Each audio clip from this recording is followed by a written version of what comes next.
Рударската асоциација нанозе, новиот закон за минерални суровини може да ги затвори рудниците Злетово, Саса и Тораница.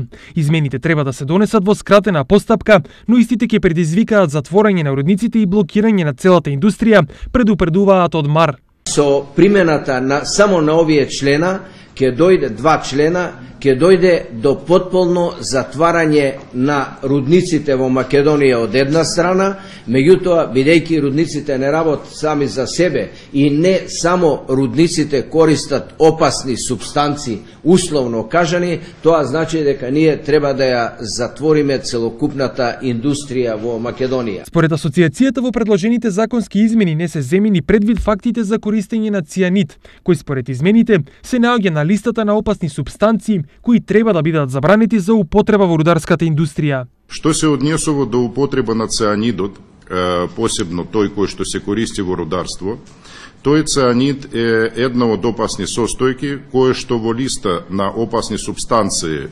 постоечка во Република Македонија стои на истото место по действие врз животна средина како што е обично моторно масло.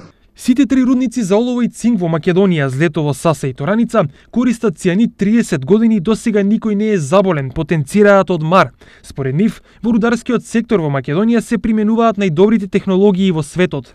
Инаку државата досега има дадено 13 концесии за експлоатација на метали, а вкупните површини на овие концесии се само 0,52% од вкупната површина на нашата земја. Останатите 313 концесии се за неметални минерални суровини, а 49 се концесии за вода.